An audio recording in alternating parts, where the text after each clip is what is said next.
day 5 of play as part of the New Moon Mindset program.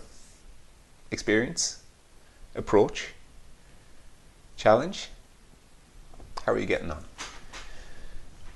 Today I'm going to build again on the concepts we've been exploring. I'm going to move on to a combination of two concepts today because they fit quite well together. So the concepts are imaginative play and pretend, and storytelling and narrative play. So imaginative play and pretend can be done solo or part of the group. It's all about imagination, as the name suggests, and pretend. And it's the gateway to creativity. It's using the limitlessness of your imagination to create your own games, create your own experience, create your own fun. And it helps, as children, it helps to develop the inner story, the story of self, and to find your place in the world around you.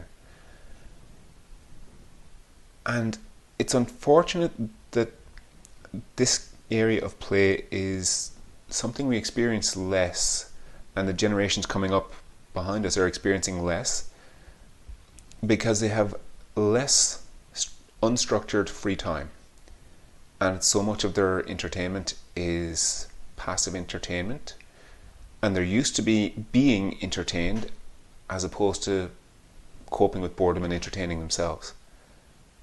And that's very, very important. That's a crucial skill, is the ability to be bored and the ability to entertain yourself when bored without being given devices, resources, stuff. The ability to use your own brain, your own mind, your own imagination to create a world, to create an activity that you can engage in, to explore. With storytelling and narrative play, this can be quite simple, quite straightforward. It can be a case of simply reading aloud from a book to somebody else.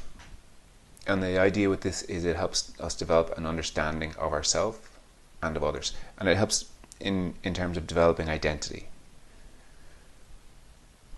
So in terms of ways that we can potentially combine these elements of play, of imagination and storytelling and narrative, any kind of a situation where you're playing a role. So children will naturally play housekeeper, they'll play doctor and nurse, they'll play vet, bus driver, anything you can think of, fireman, policeman, cops and robbers.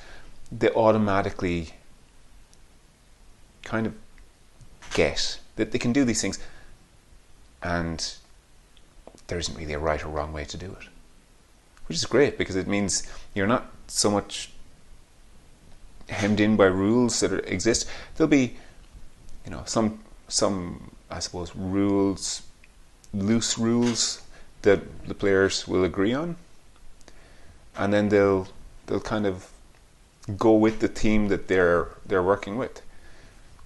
So I mean, things like an astronaut going on a medieval adventure, anything like that, could be as simple as going for a picnic, imaginary going for a picnic, teddy bear's tea party, all of these things. These are good ideas for imaginative play. The medieval adventure style one is great because you can have as many players as would like to join in. It could be dragon slayers, could be a damsel in distress, could be a king, queen, could be the court jester. There's roles available for as many players as want. Likewise with the shop, likewise the bus driver. Passengers can come up with their own adventures, tell stories. So here's the task.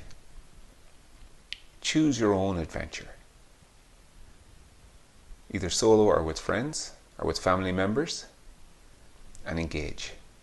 Use your imagination. Play pretend. There's no outcome in sight. Just play, just for the fun of it. As always, looking forward to hearing how you get on when we have our little chat this evening at 9:30 GMT on Facebook Live.